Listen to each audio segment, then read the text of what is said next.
You're going to notice your behavior, your reaction as things come into you. We call it trigger. When you're triggered, the trigger is not about someone else. It is about you. You're then able to, tells us, the Bible says, there's this scripture says, and you shall know the truth, and the truth will set you free. And so in this root cause analysis, you're getting data so that you can become free from your trauma. Welcome to another episode of Threads of Enlightenment. As usual, my custom is to welcome our guests and honor them because I know they're coming with a couple of things very expensive, and I want to make them aware that we are here and so excited and humble that they're here to share these precious commodity. First time, 24 hours has been offered to every man and woman. How you handle time will tell me much about you. I can look at you and your life you do with your time. The other is the journey.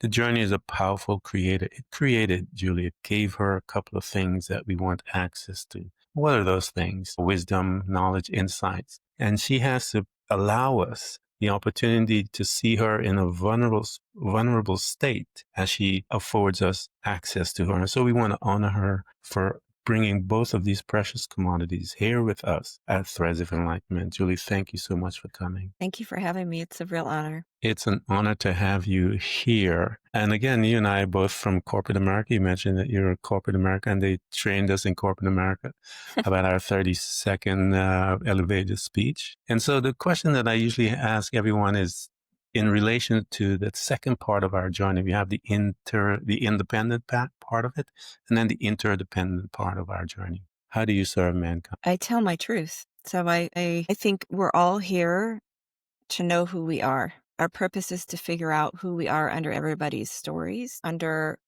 the versions of us that got laid upon us in our life. So unraveling and figuring out who I am is and was my purpose, and sharing my journey is why I'm here. It's what my journey is all about. I think the first things that should do, but again, this planet is not set up that way to afford us the ability to get to know who we are. In fact, all of their systems are dedicated to that, allowing us to know who we are, because that is how they keep us in line, if you want to say it, control. And I believe the terminology that they utilize to keep you and I in that fence of control is normal. We have to be Yes, normal. And, Everybody wants to be normal. everybody wants to be normal, and no one really knows what that is. But I love being a little wacky as I am. So I prefer this side of the fence than normal, because when I look at those normal people, they scare me anyway. So one of the customs that we do here, Julie, is to go back to our beginnings. I call this the lab, the first lab, the location that we all hang out. Some of us were 18 years, some of us shorter than that. But we're there in this cauldron with these two individuals that are called mom and dad. And sometimes we have siblings and so forth. But it's a group of strangers, to be honest. We are here. We brought into this particular assignment right here, and we linger for a long time. That 18 years is pretty quick. But we learn a couple of things. Our foundation is developed here. Our communication skills right here. This is where we're going to start forming our belief right around this area in this thing called the family. We're going to develop patterns of behavior right there. We're also going to begin to program ourselves, whether it is the lower models of information, I am less than, or whether, I can do all things kind of stuff. So right here is where we're going to be programmed. And once we begin to be programmed, we are going to now take our perspective. It's going to be affected. It's going to make decisions to affect our life. What was your family unit like? My family unit was turbulent. I was always different. I always knew there was more since I was tiny. Little rebellious. I questioned everything. Mm-hmm. But my parents got divorced when I was 4. And my dad was devastated, and my mom was still very young. She got pregnant and married at 17 with my oldest sister. And so she went a little nuts when she got divorced, kind of lived her single life again.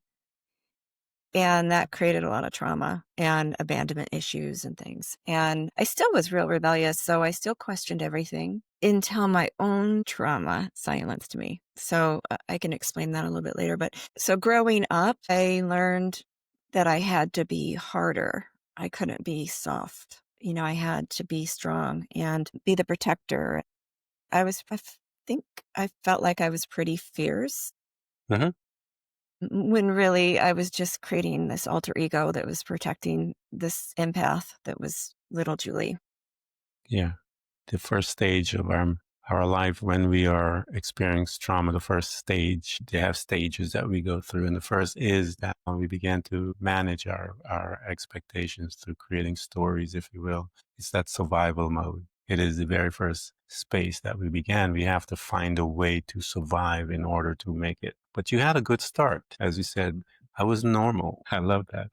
And those that are not normal, usually from the onset, many of us, we start questioning the system pretty young, and we began to become rebellious of it. And as because why? Because we sense that something is wrong here.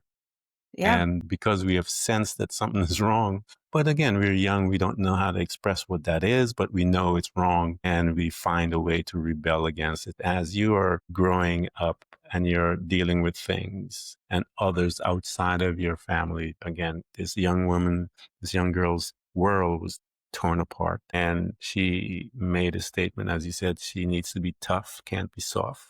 What was her relationship or communication skills outside of home? How did she handle friends and those outside of family? it's real interesting because even as a little girl, I didn't like um, small talk. I didn't like just playing and with anybody. I've always had a close group of friends and people that I can talk about the universe with. Yeah. And when I was a little girl, I wanted to talk about deeper things than most little people did.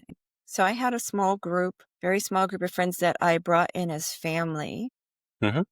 and they really meant the world to me. There was no separation. I really had a hard time separating me from them when I was little. I wanted that connection so bad Hmm. that I would connect. Yeah.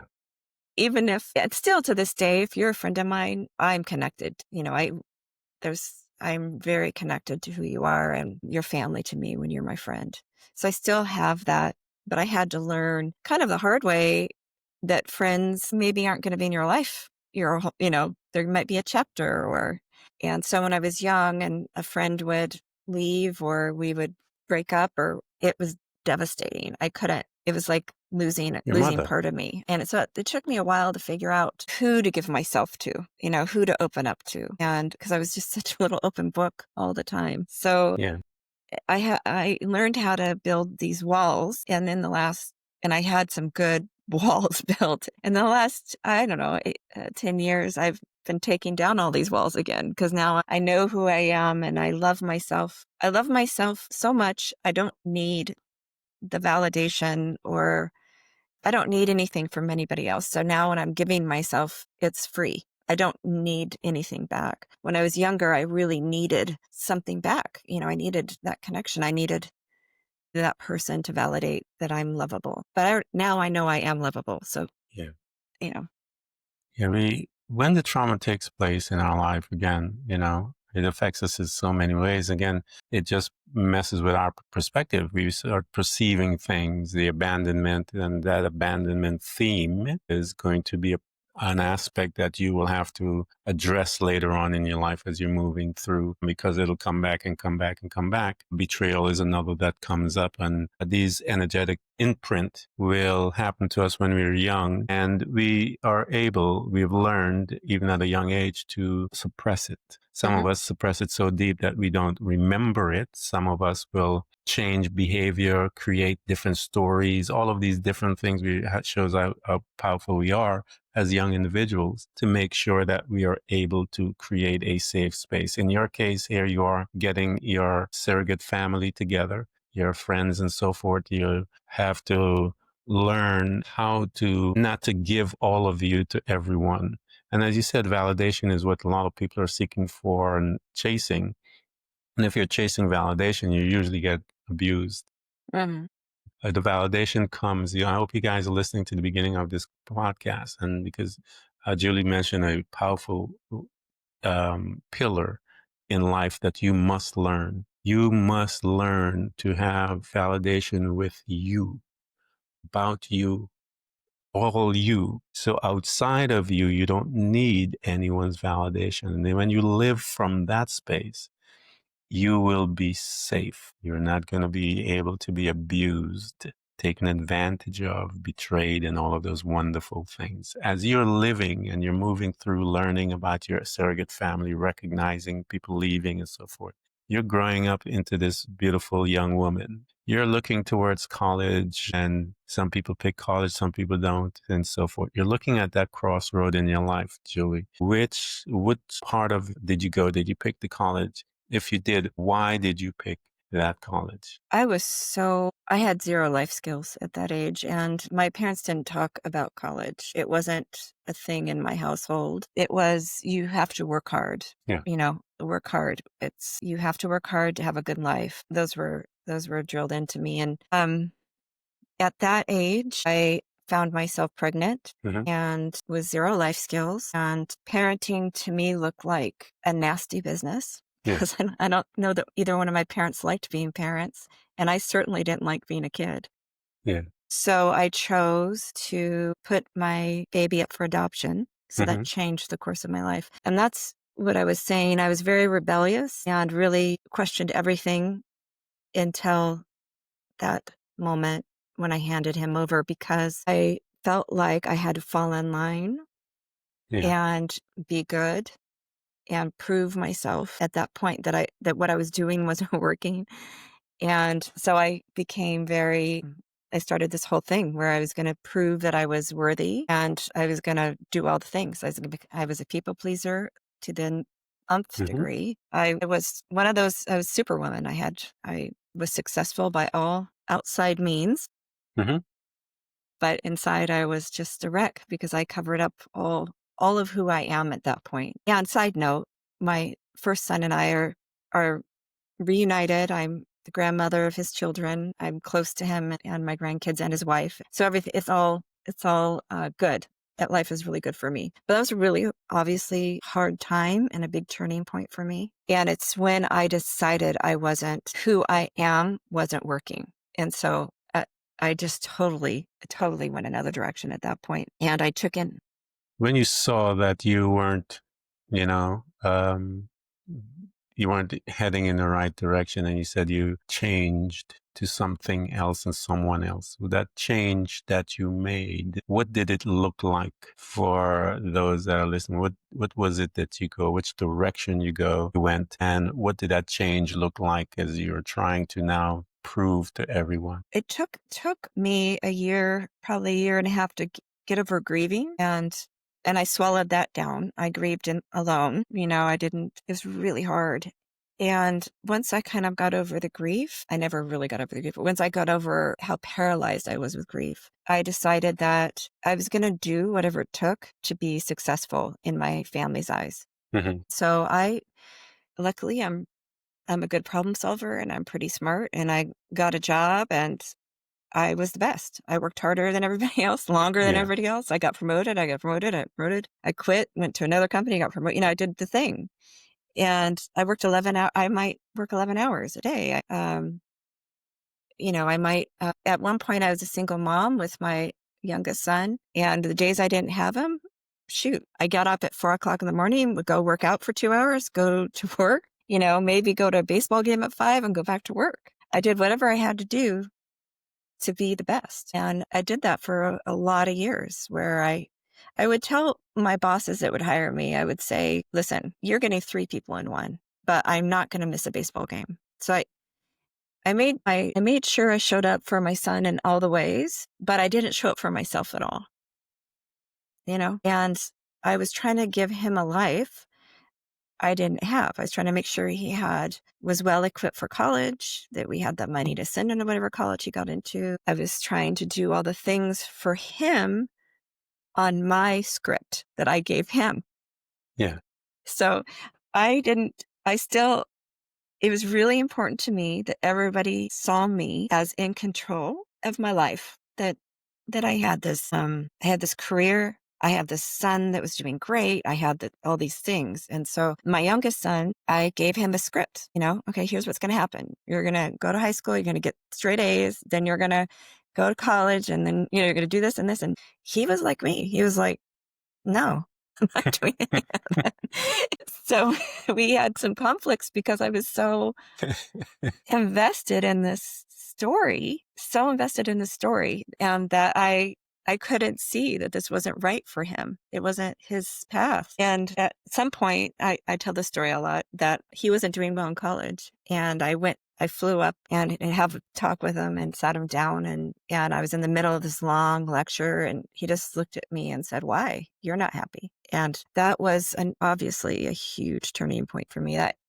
Like, and he was right. I was really brutally unhappy.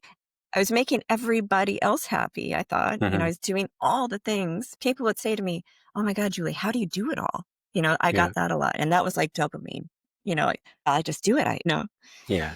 And that stopped me. That was a beginning of the end of my people pleasing, controlled life. And How it took a old were long you, time to Julie? unwind it.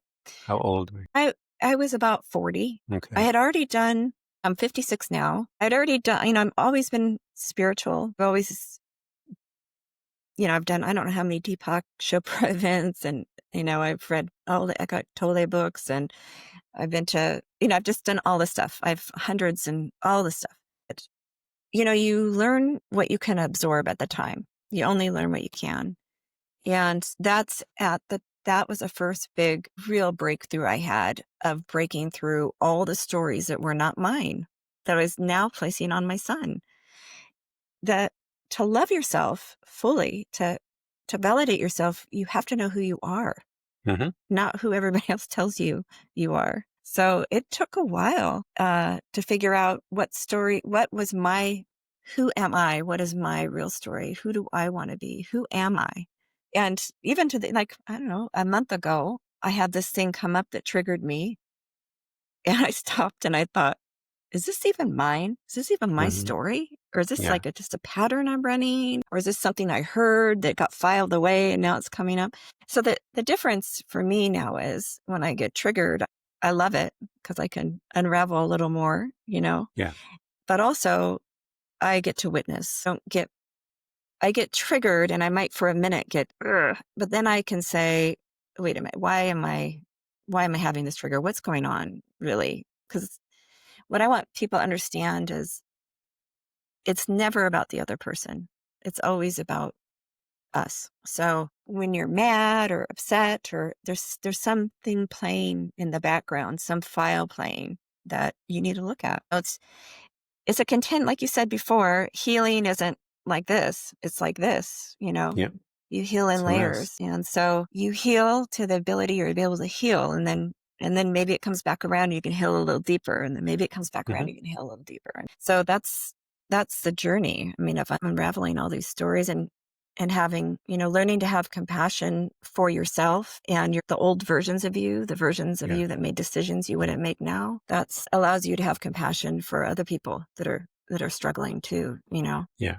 Compassion and forgiveness is For, some of the most powerful friends you will have when you're walking through your journey because you carry a lot of shame, hmm you carry guilt, you carry a lot of these things. And when I was going through mine, Julie, this is how I dealt with mine because I remember having to face the shame because it was just a part of me hmm and all the guilt and all the different things. And what I used to do, I used to treat them as entities. And so I would cook the best meal that I could and invite them to dinner. And we would have some of the most intense conversations at with my dinner guests, and I remember, especially shame, walking through all the different concerns I had about what I was shame about and shameful of, and all these different things, and answering each and every one of those bullet hmm points, if you will. And at the end of that conversation, I said to Shame, "Thank you so much for serving me,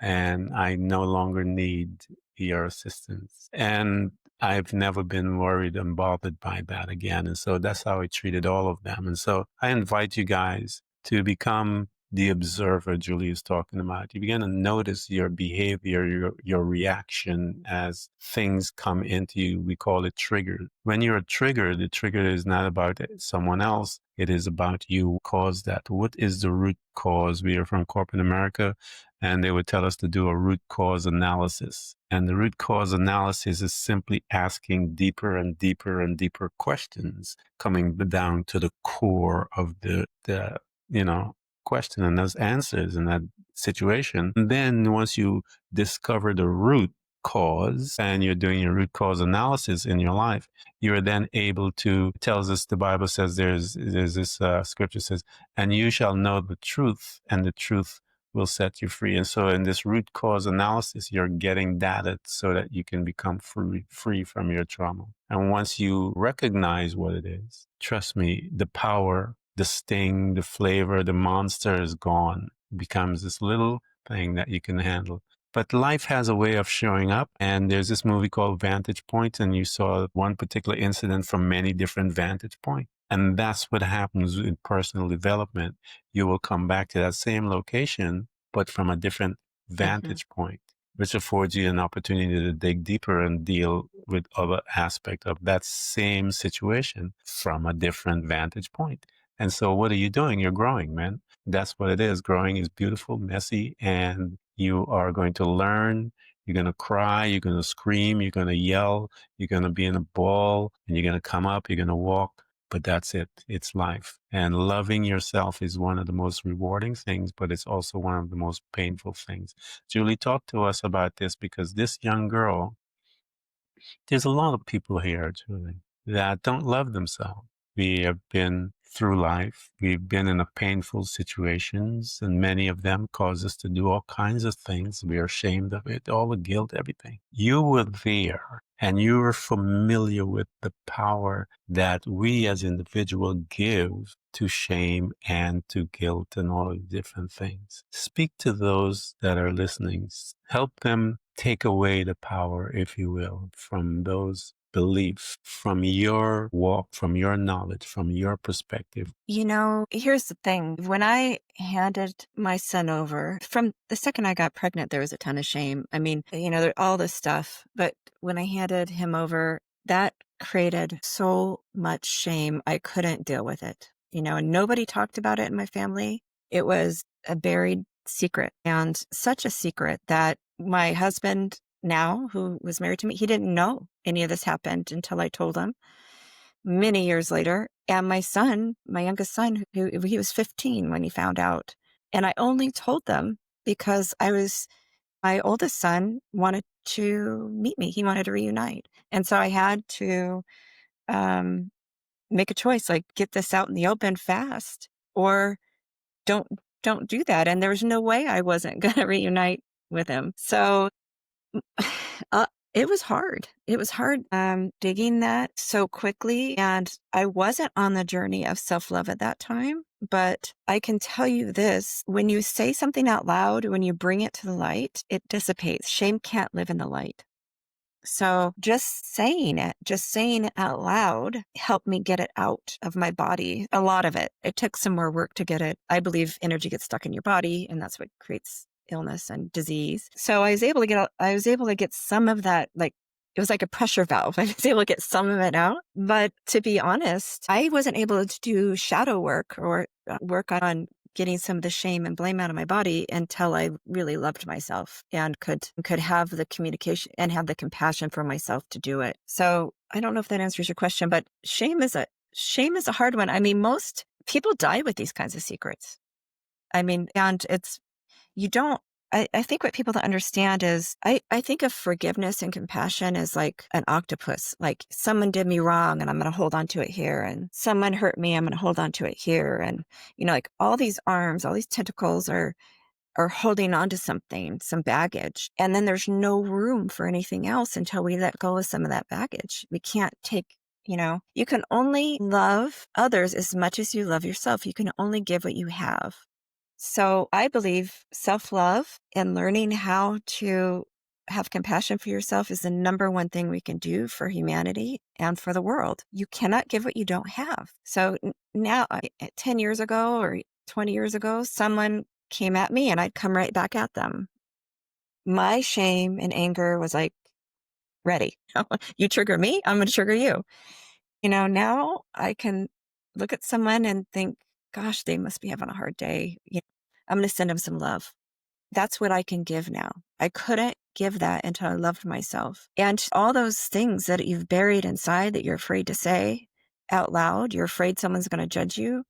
You're judging yourself. You're carrying all that. It's heavy in your body.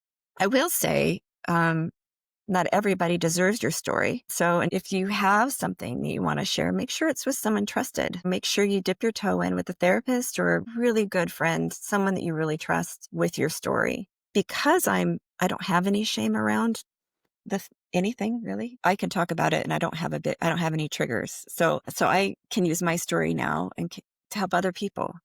If my story can help one other person release some of their shame, it's worth it for me to tell it. Tell the world. Yeah. No, I lost you. Yeah, you're back. You're back. It took a while to gather the tools. I learned something from everywhere I went. So, I did, like I said, all these seminars, read all these books, and I took what resonated with me. So I always tell people, take what resonates with you. If it doesn't resonate, don't do it. It's not for you right now. Did that. I hit it by accident. I hit my port. So, but talk to us about, as you said, that thought about finding your way, finding what's working for you and moving in that direction. I believe we all heal ourselves. No one can heal you. You can find people like shine a light and to help you with tools and tell you what might be ahead and what's worked for them. But you have to choose what's going to work for you and what feels Yeah. right in your body. And not everything does not one size fits all. So what worked for me might not work for somebody else. But I had to start from the beginning. I had to start with basics of self-love. I still do this. I do a lot of mirror work. I look at myself in my eyes and I tell myself, I love you and the good things, like you did a great job on that podcast today. Yeah. Way to go, way to show up. If I went through a time where most of the thoughts in my head about myself were very negative, very critical. It didn't matter what it was about. Everything I thought about myself was pretty negative. So I learned how to talk to myself like I would my best friend. I stopped talking to myself negatively. It took a long time, but it's a practice like any other, like bodybuilding, any other exercise you do, you have to continually do it. And if I caught myself, the first thing I would do is catch myself, and I told friends, if you hear me saying something bad about myself, please stop me. Yeah. And then I would say, I would replace it with something nice. Why did I say that about myself? Do you really mean it? Why do you mean it? I go through the same questions you go through with shadow work. Yeah. And figure out if it's just a pattern or if it was something I heard about myself when I was a kid or if it was a true belief or whatever. And I'd work on that. I'd work on the root cause of it. Spiritual work and growth is not for the weak of heart. It is hard work and it's constant work. It's not one and done. And so this took a while. It took a while to change the thought processes in my head and to like seeing myself in the mirror. Yeah. In my eyes, like who I saw beyond my body, that I'm not my body. And that's where my work started, was really at the beginning. I just said something about Deepak Chopra, but at one point early on, I went to one of his seminars and he walked in and he said, "What are you grateful for?" And it was at a point in my life where I was very unhappy. Things didn't look good. And he took a breath and he said, the answer should be everything. And that, it's like I say to people, that might not have resonated with other people and they might have been like, whatever. But in that moment, what he said to me was like mind blowing. Like, what? Everything? And I really tuned into that. Like everything is, I learned in that moment or that week, and I took it forward, was that life is working for us. It's not working against us. And we need to be grateful for everything that happens. It's part of our life. It's part of our journey. It's part of our story. So it's a hard thing to do when you first start out, like, something seemingly really bad happens and it's hard to think, well, this is happening for me. But once you can do that and you can look for the good in it, it changes everything. It changes your perspective on how life works. Well, So there's a lot. yeah, we've spent a lot of years. In your case, it was 30 plus years programming yourself. Mhm. to think a certain way. And so when we start the journey, one of the things that we do is we put so much pressure on ourselves to make those changes within a month, 6 months, 2 months. How come I haven't been over this? Really? Yeah, it takes time. You gotta be kidding me. It took you 30 years and plus and 40, 50 years to get where you're at.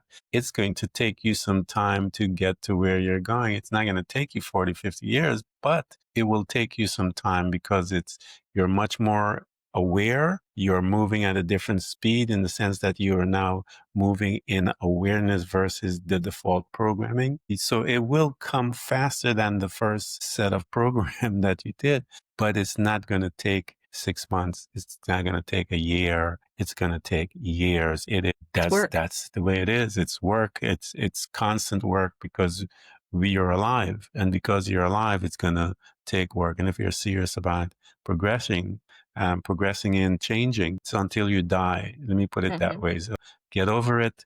And that is going to be quick. That's a misnomer. It's a lie. It's a belief that will never work in the realm of personal development because you're alive, and every day you're alive is things are going to be coming up. You're going to be triggered over something else. Well, And also so you oh, have to sorry. learn. Yeah, Go ahead. also, first 30 years of my life were people tell you who you are too. Hmm. Yeah. There's narratives about you, there's stories about you that you accept. And once you start changing those narratives, it makes people uncomfortable. Hmm. So you really have to be firm. You have to upgrade some of your rooms if you Hmm. want to change your narrative. So, people we talked about the stories, and I think about it like a box. Once you shake up the box, people get real uncomfortable, and Yeah. they want you to be the version of you that they know and they're Yeah. comfortable with. So sometimes when we're learning and we're growing and it makes people uncomfortable around us, we might revert back to older versions. And then you have to kind of come back to this newer version. It just takes time. I tell people in my books, don't honestly only take what resonates with you and take things one thing at a time. Don't try to incorporate all these things in your life at once. It's a recipe for disaster. It takes time and it's work, but you're worth it. We're all worth it. We're worth this investment in ourselves. And everything we learn builds on the next thing, and your life just gets better and better and better and better. And that is, honest to God, the truth. You just, I learned how to look at myself in the mirror and say, I love you and mean it. That I learned how to change my thought processes after that. I learned how to trust the universe, just like Hmm. one boom, boom, boom, boom, boom. Hmm. You build on the thing, you said it earlier, I believe we're all in school, and we have some teachers that are professors in our lives, Yeah. we're in master classes with them. And my son was one of those teachers. Hmm. And we have to kind of graduate to the next level to get into the next class. And until we're fully enlightened, until we're Buddha, we're going to be going through these things. Yeah. That's life. And the journey is not a linear walk. Life itself is not a linear walk. And for some reason, we are buying into that fairy tale of shining knight in shining armor and all these kind of nonsense. And everything is programmed that way. And so they program you to about this linear life, and live happily ever after. Sometimes a lot of things, relationships break up, and you don't live happily ever after. And you have to learn how to manage all of those things. And so it's not a linear life. Don't buy into that, because if you buy into it, you'll be destroyed. So here you are, um, you know, Julie, I mean, here's this woman, this young woman, been through so much. Your son put you into that master class. You began to dig deep. You began to excavate. You began to bring tools in, change your life, and so forth. And now you're going to document some of those things that are happening to you in quote unquote book form. You're going to write some of those principles and stuff that you started learning. Because I always tell people, you are your first client. So now you're going to declare to the world your process and those principles by which you have walked through yourself and gain access to your freedom to become. What was the genesis of the first book, and how did that materialize in your life? Because again, there's this girl. Where did you pick up this writing stuff from? Was it younger or? Well, It's really interesting because I have found, and you know how you have boxes in the garage full of your old stuff. I've found things I've written early on, but at some point in my life early on, like when I was a teenager, my sister became the writer. She was the writer of the family. That was her Yeah. designation. It wasn't mine. That was not my Yeah. role. So somewhere in my little head, that was not who I was going to be. It wasn't until I left my career. Hmm. I had no idea what I was going to do with my life, and I was really there was just a lot of trauma going on, coming out, all these things. I started free form writing. You know, the book The Artist's Way, Yeah. by Julia Cameron. Every morning I'd get up and I would free form write. And what that means is I would sit down with a journal and just write Right. It comes up. what comes up. I didn't think about it. I Yeah. didn't punctuate, nothing. It was just like, ugh. And I did this for months. And at some point, I told my husband, I think I'm writing a book. And I kind of channeled a book. And Yeah. I couldn't believe it. It was like, you know, anyway, I hired an editor and I sent it to her and she said, yes, Julie, this is a book. You have a book here. So we worked on it and polished it up and I got the book. I self-published and got it out, but I still couldn't say out loud I was an author. Yeah. And people would ask me to sign a book and I'd be like, sign it? You want me to sign it? You know, I had this really weird, I was still not accepting that for myself, you know? So that has been a journey too, being just saying I'm author. The first time I said I was author in public, I cried, you know? It was a story I broke wide open, you know, it was just, no, this is not my label. This is not my role. This is not what I get to do. And then claiming it that, yeah, I'm an author. That's what I do. So you know, even as you're doing some of these things, you're learning less. The book I'm writing right now, I just finished it. It's with the editor. At the very end of that book, I was real excited about the book. Oh my gosh, this is going to help so many people. I'm really brutally honest in the book. It's just, I was so excited about it. And then I like woke up and thought, what am I doing? This book isn't very good. You know, I like had this whole thing happen. I was like, oh my God, who do I think I am? All this stuff. And I went to a full moon circle. And it's, for those who don't know what you know, it's a bunch of people sitting around in a circle and we say our intentions and why we're there and stuff. And anyway, in that circle, there was probably 8 people. And every person in that circle said there was so much pain in the room. People were really sharing deep things. And every person in that circle said something I had written about in the book. And that for me was the moment I realized I can't hide my light. Yeah. Book is meant to help people. And I just need to put it out there and see I just need to give it to the universe and see what happens with it. It's my story, but it's what I'm supposed to be doing. And I had asked my angels and my guides to help me verify that. Like, is it supposed to be in the world? Does it mean anything? Yeah. And then that happened. And so I finished the book. And that's, that transition from what we were to who we are. It's those stages. And when we have to make that full, complete release, the walk of faith, if you will. And when we get there, it's really not as easy as people make it sound. It's just like any other thing. We have to learn and how to release, how to surrender. That's one of the aspects of personal development that every one of us have to visit that space, surrendering. And usually when we get to the end of us, and we're looking at it going, this is who I am. This is my life. I mean, I just got to let it go and surrender to who I am and the truth of who I am. And when we do that, I think, we are rewarded for that. And so all of you guys are listening to our conversation and you can hear in Julie's voice some of the pain that resides there still a little. And she is familiar with that. She's familiar with those spaces that you guys are possibly in right now. And one of the things that one must do is create a team. Julie talked about when you're coming to tell your truth, your pain, come to someone you can trust. Here is someone, guys, that you can trust, that understands, has empathy. She's familiar with forgiveness. She's familiar with how to walk with someone, hold it. She did it with herself. And because she did it with herself, she knows what is needed to help you where you are today.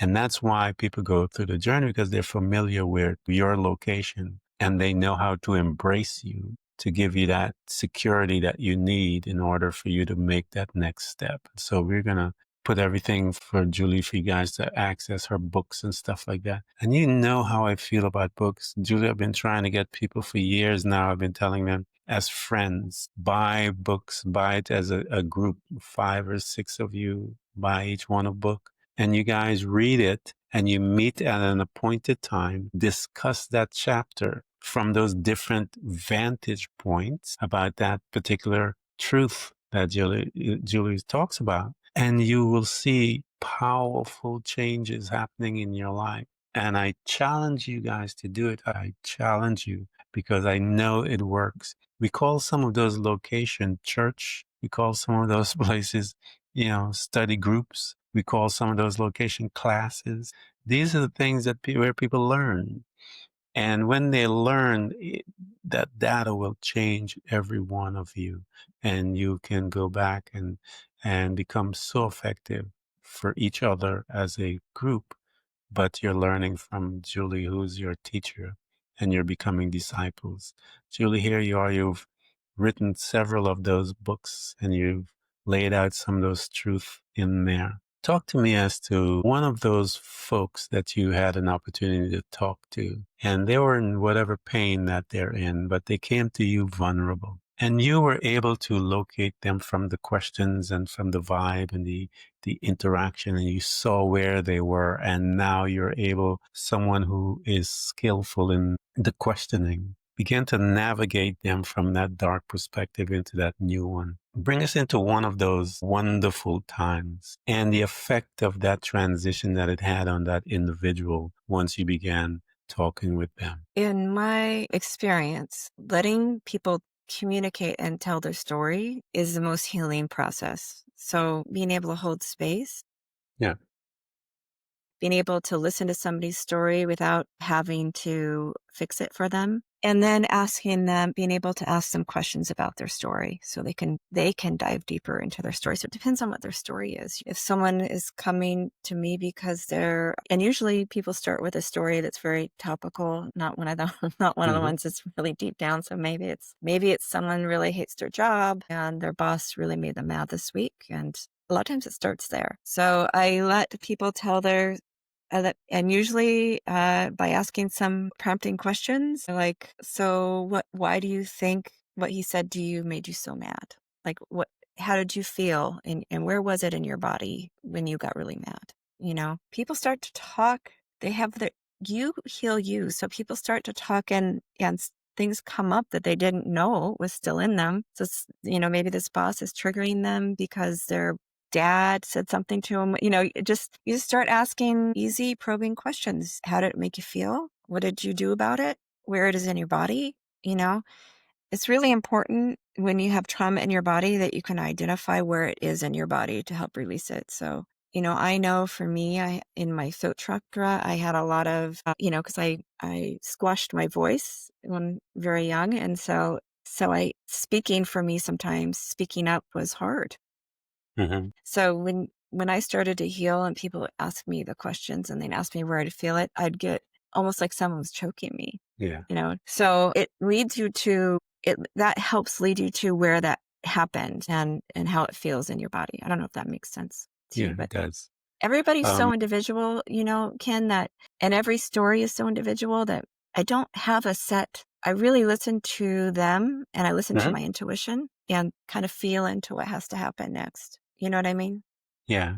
Let me ask you a question. Let me pose this question to you. And I believe, me personally, I believe that all 8 billion plus of us are supposed to go through our journey, come out with our truth that is able to help each other and create this beautiful tapestry of life. I believe that was probably one of the intentions, so that we can celebrate together as we all go through, 8 billion plus of us go through our journey. But here you are, there's a special occasion and you have a mic in your hands, and this mic is connected to every single one of us, those adults and young kids that are out there listening. And you are in control of the language and you have an opportunity to speak to us all. What would you say? I would say you are enough. You're a child of God. and you are enough just as you are. That's what I would say. And that's a powerful truth if one can meditate on it and allow that truth to be expanded in your being, that you are a son of God and that you are, once you have that revelation, begin to meditate on it. It'll change your life. Yeah, it'll I, change your life. I think people feel like they're broken. Yeah. The truth is we're whole. We're always whole. Hmm. It's just the Yeah. remembering who you are. And who you are is enough. You don't need to be anybody else. You don't need to do anything else. You're enough. Yeah, we believe the programmers. They're the ones that told us we're broken. Mm-hmm. You're not broken. God never told you you were broken. He says, come, let's reason together. Mm-hmm. So you come in, and I was absolutely nutty when I was young. And if he was willing to sit down with me and my craziness and have a conversation, tells me he's not afraid of my craziness. He Mm-hmm. just wants me to come and hang out. So I invite you guys to go sit down and talk to God, because he'll show you some stuff and tell you who you are in him. And you'll see that you are not broken like they have been programming you to believe, and that you are okay. Julie, I want to thank you for coming to Threads of Enlightenment. You have allowed us access to deep parts of you, and you've honored us so much to allow yourself to be vulnerable for us to drink of your wisdom, your insight, and all that is you. And I encourage every one of you guys, we're going to put together all of our links. And again, get the books. You know how I feel about those things. They're housed within those walls of cover, those wisdom, knowledge, stuff that can change your life. They're in those books. Buy her books, get familiar with her wisdom, get into her space, become a discipler in the coaching classes so she can work with you. Disciples, the reason why I say disciples, because a disciple is coming for stuff. Church member just comes and sit down and leave. But a disciple is going to ask questions, going to be involved, going to be exchanging and gathering, and their life will be changed. We know that 12 of them changed the world, actually 11 of them. Disciples, man. So become a disciple when you show up in Julie's space, and you will change your world first, your family, your friends, your neighborhood, and so forth. Julie, thank you so much for coming to Threads of Enlightenment. Oh, thank you for having me. I really enjoyed my time. Thank you so much. Thanks for tuning in to Threads of Enlightenment with Ken Primus. Hopefully you're now feeling more empowered to overcome the challenges in your life, whatever they may be. Share that inspiration with others by telling them about this podcast, rating it, and of course, remember to subscribe so you don't miss a single episode. For more connection, you can find us on Facebook and Instagram by searching for Threads of Enlightenment. Until next time, stay enlightened.